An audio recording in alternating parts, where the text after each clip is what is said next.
Okay, you guys, for the most part, you're going to learn a lot from the videos that are like YouTube videos.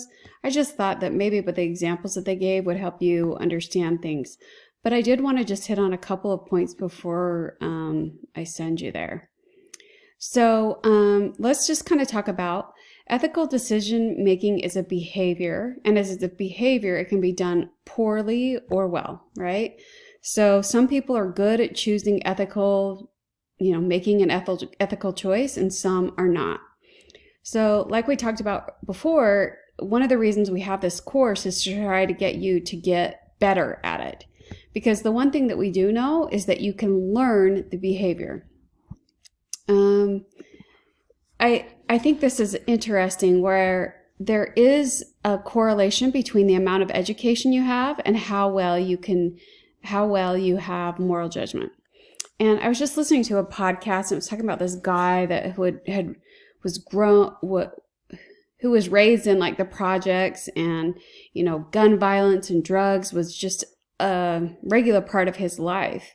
And obviously for somebody like that, where they're surrounded by that, they're going to have a lower moral judgment than somebody that was born in a stable home and educated and gone to college and things like that. The other thing is a lot of college courses do teach, a lot of different professions do teach ethical decision making in their courses.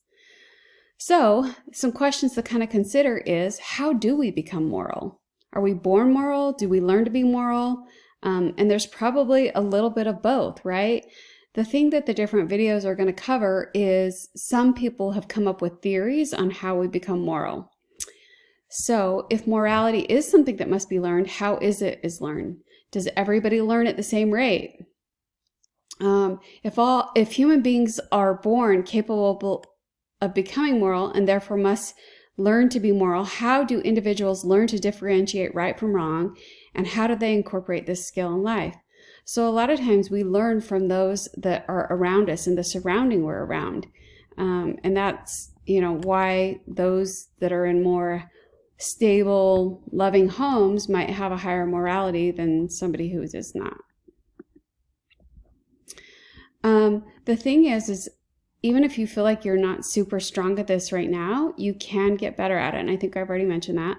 So some ways that you can do this is to look at situations and try to think about why they're doing that. What is making them choose that? I do this like politically, when I see people that are, have vastly different political views than I try to consider, what happened not what happened in their life. Why, what makes them believe so strongly this way and me that way? Something happened in their life, something happened in my life, which, makes us have these different views.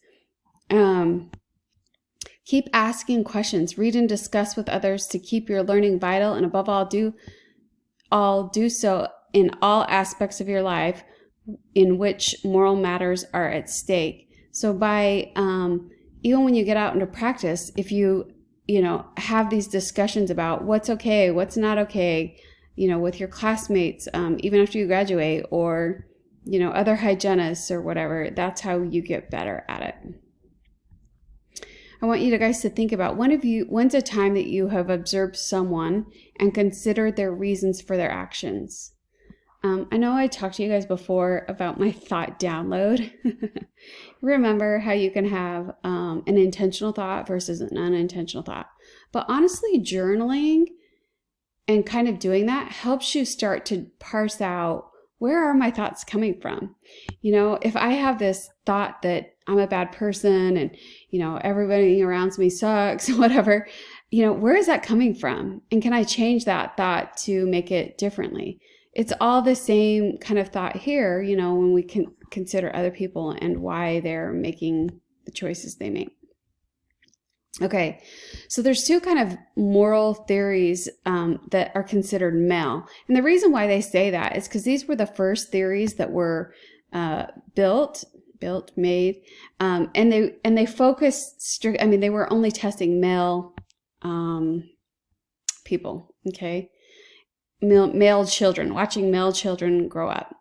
And what you'll find with these is they kind of build on each other and get higher in their level as they, move along. So there are videos that are going to kind of go over these. So I won't spend a ton of time on it. In the Piaget Model video, the first stage really isn't represented because it's kind of that age where they're just touching and, learning about their environment around them, that kind of thing. But it does go over 2, 3, and 4. So I'll let you watch the video there. And then Kohlberg's video, there are 3 stages, but within each stage is 2 different stages. 3 levels with 2 different stages in each of them. And there's a good video that talks about that. So I'm not going to beat that to death. This is just a nice thing for you to study off of to help you understand it.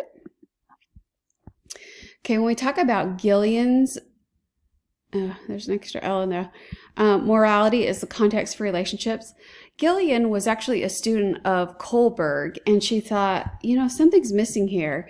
And she realized that the female perspective might have a little bit different motivation for things. And she found that females have more of a caring perspective. And so there's a video that you can watch that talks about this, but hers are the ethics of care, stages of ethics of care. And so that's what hers is based on. Okay, the cognitive theory development. What this says is that we take things that we learn and we apply it to knowledge that we already have to make sense of them, right? So a lot of times when, even as an instructor, I try to teach you guys, I try to say, well, you understand tying your shoes, so that might help me if I give that as an example, you might be able to apply it to something or whatever.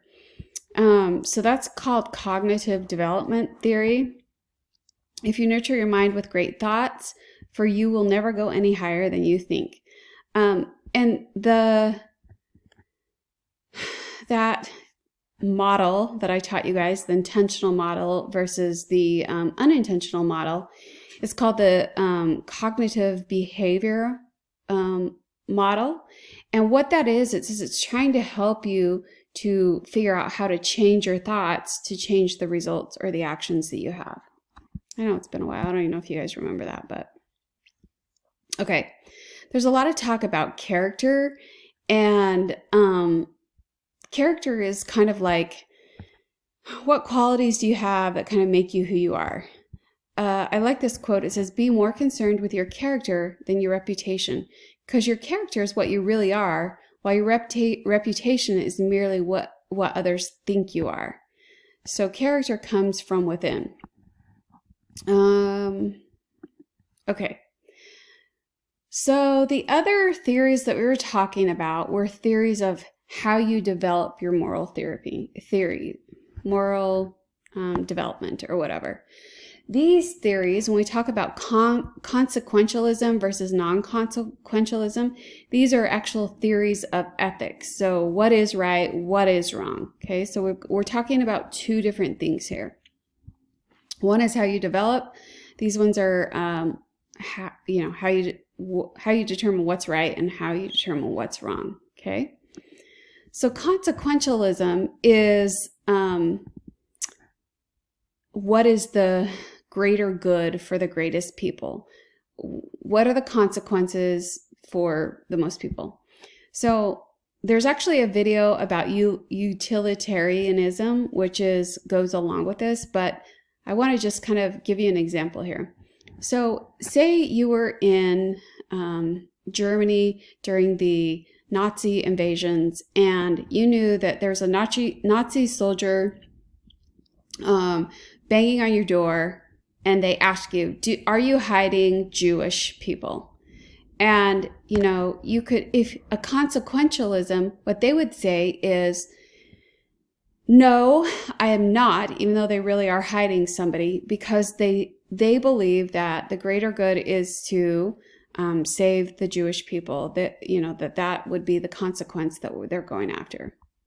However, I'm going to skip over utilitarianism because you have another video of that. Whoops. Non-consequentialism says that there's always, no matter the consequences, there's always a right and there's always a wrong.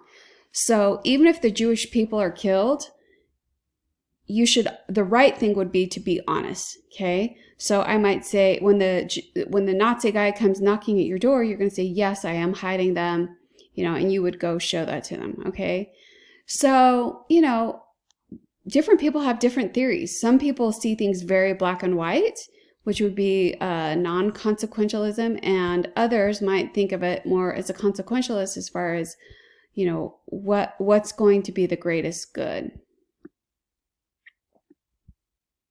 Okay, Kant's universal law. I don't think I did. I looked at a video of this, but I didn't love it. So this is the test of a rule to conduct whether it can be a duty for all human beings. It's termed the universal law, and it affects the biomedical ethics. It's an important principle in healthcare ethics. So he's saying that you need to determine whether an action is directly related to an overriding duty. Kant stressed that all human beings are free, they're worthy of respect, and they are their own choosers of their purpose and actions. So Kant is kind of part of that non-consequentialism. So what he is saying is there's a rule or a standard of conduct that is binding for all human beings under the circumstances in which the rule or standard is applied. So for example, telling the truth.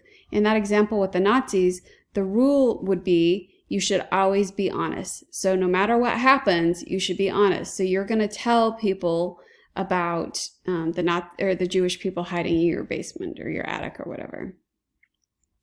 Perfect duties are always bonding. They are often said in the negative. I do not lie, I do not steal, I do not cheat, etc. Imperfect duties are conditionally binding.